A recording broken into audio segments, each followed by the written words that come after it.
What's going on, YouTube? It's Blundzilla Video back with a stack of movies to talk about. This time, the theme is 1992, which was the year I was born. So I got a stack of films here from 1992 that I want to talk about. The first one is Juice. Yes, I fucking love Juice. Tupac, Omar Epps, Jermaine Hopkins. This guy has the hardest name to remember. Khalil something. Khalil Kane. So basically, the movie is about four buddies, and they're a crew, the Wrecking Crew, and they go to like DJ competitions where Q is a DJ, and they go to arcades. They do stuff that like teenage boys do back in the '90s in fucking New York City. They run from rival gangs. They fucking rob convenience stores and stuff like that. And it's not really implied that they've robbed convenience stores before, but they kind of like form this plan with ease and are just like, all right, we're doing this, and they rob a convenience store, and the turn of events that happens at the convenience store is what drives the rest of the film, and I love it. I think it's great. I think Tupac plays a perfect character. I'm not going to say who's a villain and who's a bad guy in this film, because you just kind of got to watch this, because there is a bit of a shocker in it, I would say, in about the first 20-25 minutes of the film, and it's really crazy. There's lots of cool moments with like this rival gang run by this guy named Radamez, who's like a Puerto Rican guy who runs this other gang, and they're always out fucking around. And there's a part like where Tupac is talking shit with this guy, and it's looking like Tupac's about to get jumped, but Tupac sees his buddies coming walking. Tupac goes by the name of Bishop in this film. I love it. And even this guy, he calls him Yo Bishop. Like it's such a greasy good movie. Like, this movie would be great to watch with like maybe like a Clockers. I think Clockers is a little more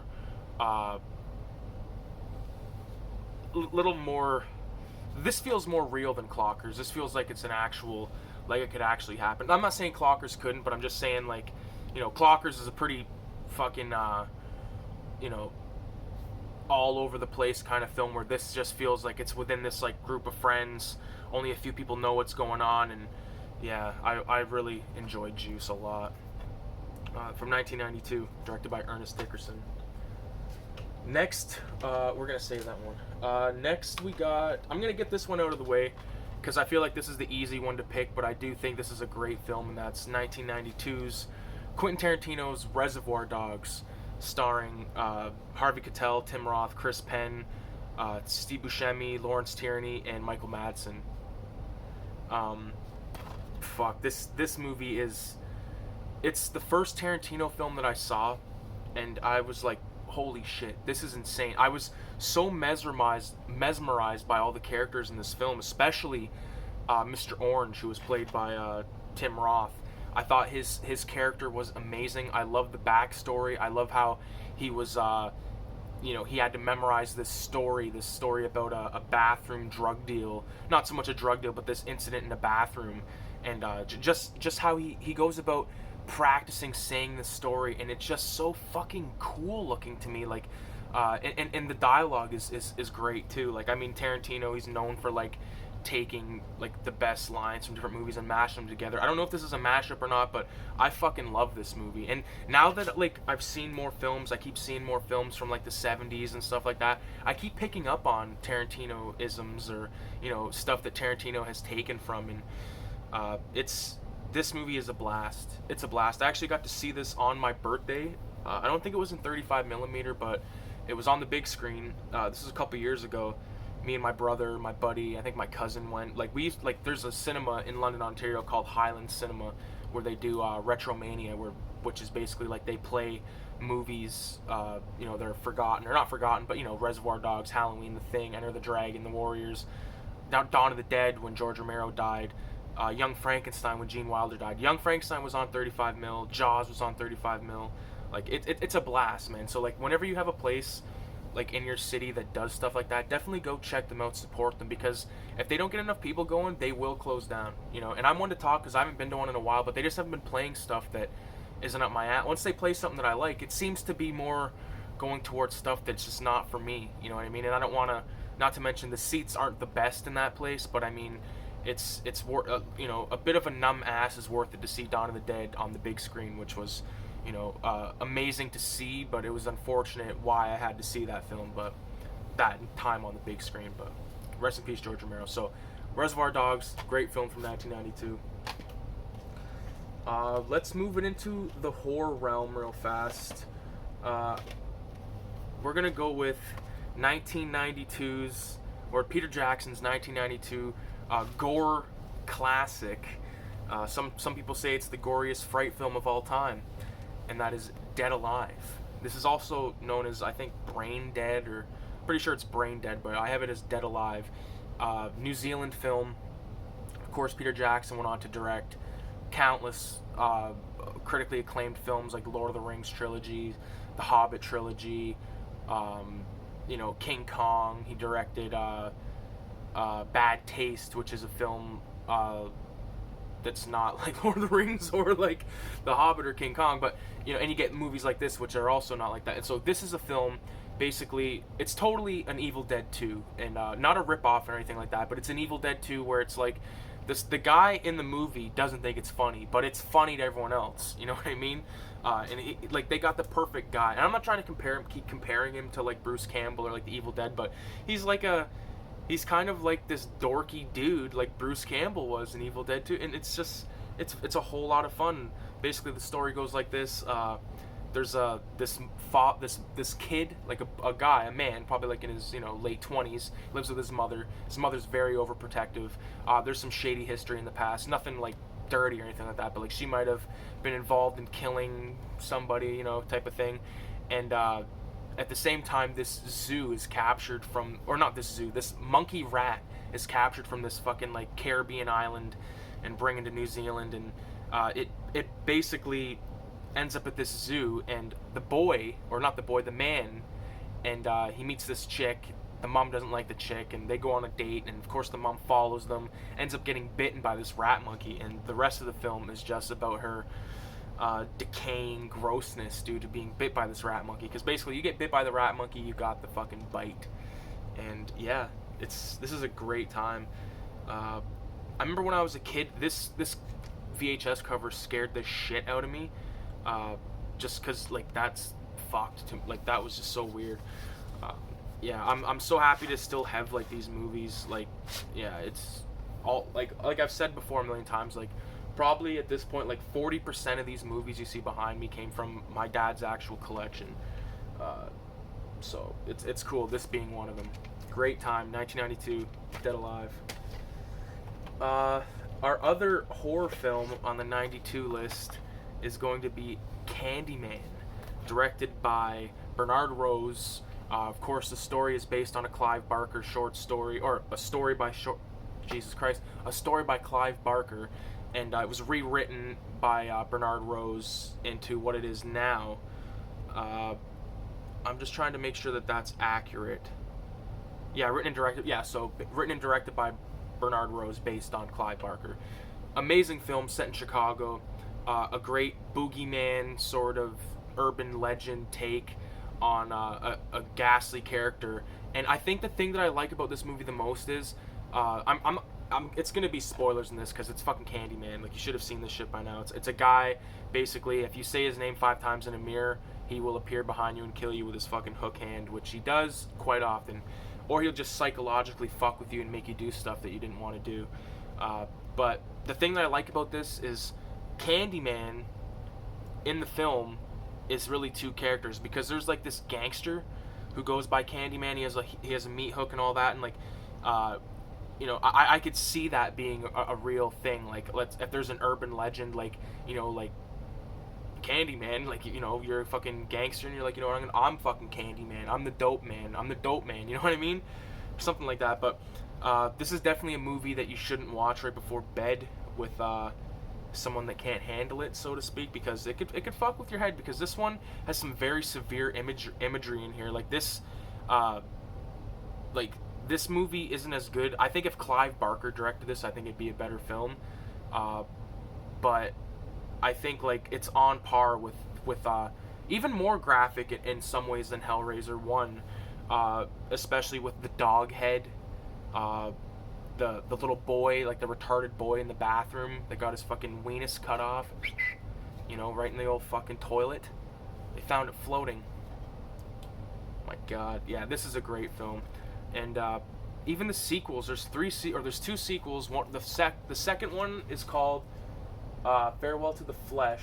The third one, I don't have actual. I have a DVD-R. I have Candy. There's Farewell to the Flesh, right? No, you can't see it, but basically, I don't have a fucking store-bought copy of Part 3. I need to get one. I've seen it. I got a copy of it on DVD-R, but yeah. Anyways, you get the idea. Candyman, watch the first one, minimum. Double feature this with Hellraiser. Get that good Clive Barker, you know, goriness. And the thing with Hellraiser, real fast, and one film that was going to make this list, but I honestly don't have a copy of it, DVD, R, or anything, is Hellraiser 3. Because that film came out in 1992, which, total fan of that film. I love Hellraiser Part 3. I think, literally, like, I've seen the first 5 Hellraisers. No, yes, the first 5 Hellraisers, and I like them in that order. The first one being my favorite, then the second one. The second one is kind of like the Terminator 2, where it's like, fuck, this is like... And I know some people will be like, that's blasphemy, there's no way Terminator 2 is better than Terminator 1. And I'm partly in that camp, because I just think Terminator 1 is so fucking insanely classic, but I know that the general consensus is Terminator 2 is better than Terminator 1, but I don't necessarily agree with that. I do think that Terminator 2 has a lot of amazing fucking stuff happening in it, but as a matter of fact, is Terminator 2 from 1992? I don't think so. I think it's from 91. Yeah, we're not going to fact check that, but basically, I love Terminator 2, and I just lost my train of thought there, so let's fucking move on, okay? We got Candyman from 92. Someone was probably waiting for what I was going to say, and then they're just like, this fucking cocksucker just forgot what he was talking about. I'm overwhelmed because there's about fucking 5,000 movies in front of my face, and I'm like going, trying to like take it all in. It took me a long time to amass this collection, and I never really think of like the volume of it until I sit here and look at myself with like the movies behind it, and I'm like, okay, look at all these fucking movies, get watching them. Like, what am I doing? You know what I mean? Like, there's still quite a few movies on the shelf I've yet to watch, and I'm getting to it. It's just, you know, time is of the essence or whatever, you know. But moving on to the last 2 movies on the list here, we're going with John Woo. John Woo had to make the fucking list, man. I wish that The Killer was from 92, but next best thing, Hard Boiled. Hard Boiled, man. Holy shit. Tequila. What's his first name? They just call him Tequila. So, Chow Yun-fat, of course, plays a cop, and it's like, this movie is so fucking insane. I think it's 2 discs. So you get like commentary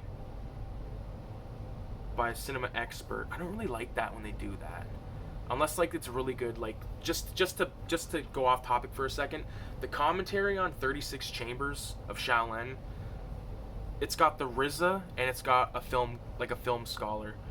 It's amazing. It's fantastic. And as a matter of fact, that film scholar, I would listen to him talk about a film without the RZA, you know what I mean? But it wouldn't have been as good, you know, because it's just like, okay, who's this guy to say, like, you know, I mean, like, okay, you're a film scholar. What does that mean? Like, you've watched a lot of movies and you think this one's good. Like, I don't accept that. You know what I mean?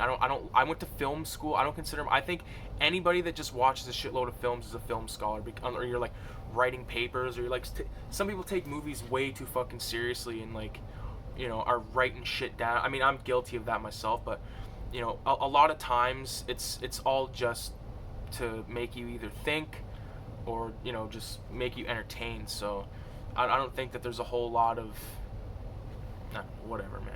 I just fucked myself over again. So John Woo, classic. One of my favorite scenes in this is in the first like 15 minutes. You get a scene in a library. Memorable scene.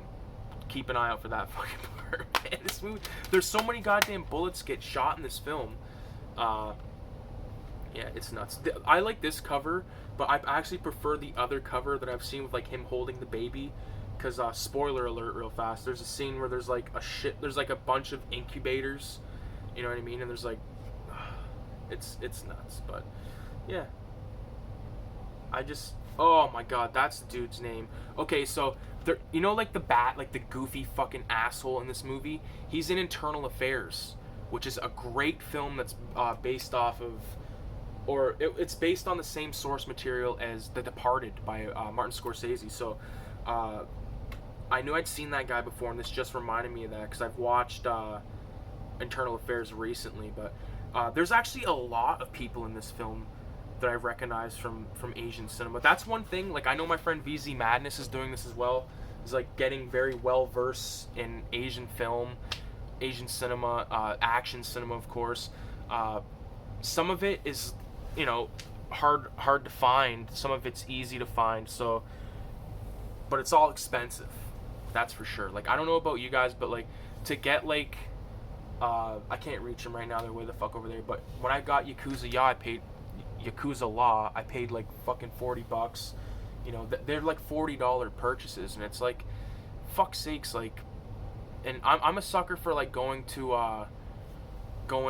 like cinema stores and shit like that, and you can't really do that when you're getting your fucking pants pulled down over the price, you know. So it's either like buy them online and wait, which I hate, or, you know, don't get it, or just bite the fucking bullet and pay. But, you know, Amazon is the way. I have ordered something off Amazon recently. It's not a film. I'm fucking waiting. It's just some stuff. But, yeah. I'm definitely going Amazon from now on. Like, me and my uncle were talking on the phone today. And, I got one film left, by the way, to talk about from 92. But me and my uncle were on the phone, and we were he gave me a list of films to look up to price check them. And there's a film called Enter the Devil, which is from the 60s or early 70s. It just looks it's a total Uncle Mike film, and the difference in price is like $12 or $13. So let's say it's $30 online, it's $45 on Amazon, so, or $45 at the store, right? So $30 on Amazon, $45 Cinema One. At Cinema One, you're paying tax, so you're really looking at like 50 something. On Amazon, you're paying $4 for the shipping, so you're paying $34. You know what I mean? It's insane. The difference is insane. But some people got no choice. People like my uncle that don't have the internet and shit like that. It's like, you're basically fucked. You're gonna pay what you gotta pay. And like I've said to him before, like, we can order you shit. And like my brother's done it for him, like helped him order stuff. But it's a sham. The pricing is just fucked up here in Canada. It makes it like a pain in the ass. You know what I mean? It makes it to where, like, okay, you want to get 3 fucking movies, you're paying $100. And it's like, that ain't cool, man. I want to get, like, for $100, you should be getting, like, at least, like, 5 movies. Like, I wish movies were, like, $15.99. If movies were $15.99, that would be gold, and, you know what I mean? But yeah, going on to the last film on the list for 1992, we have Lethal Weapon 3, directed by Richard Donner, and I believe... Nope, story by Jeffrey Boehm. This is my favorite Lethal Weapon as well. My favorite villain, Jack Travis, who's a total scumbag, laughs at his own jokes. I hate people like that in real life, but I love people like that in films because they're just total assholes. Like the father from Get Out, like how he was in Billy Madison and he would laugh at his own jokes, like like that kind of scumbag. I love that shit. So basically, you got Riggs and Murtaugh closer than ever, you know, bros for life, and Murtaugh's on the cuff of retirement, and crazy shit happens, and he ends up doing something very regrettable, and has a mental breakdown. There's basically a mental breakdown scene on a boat with Murtaugh and Riggs, and it's phenomenal.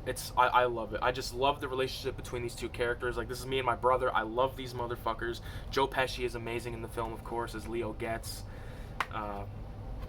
Yeah. One of the cool scenes about this film, the hockey game that's taking place, it's actually whatever the Los Angeles... I don't watch hockey. I mean, I'm from Canada, but I don't fucking watch hockey. But the Los Angeles team is matching up, or whatever the fuck, facing off with the Toronto Blue Jays, or Jesus Christ, Toronto Maple Leafs, motherfucker. See how much I know? But during the some of the scenes you can see the fucking maple leaf, and some of the scenes it's a spade, because they shot it and, like, you know what I mean, they couldn't use, like, there was like I think for some of the more hardcore stunts they didn't use they weren't doing it on the actual game. They had like this away team, or like these like college teams or whatever it is. But yeah, Lethal Weapon 3 is great. So this video has been all over the place, and I appreciate anyone watching. The question for this video is, this is actually like kind of a 3-parter question. I want it in the comments. Jared Osborne left a comment last time.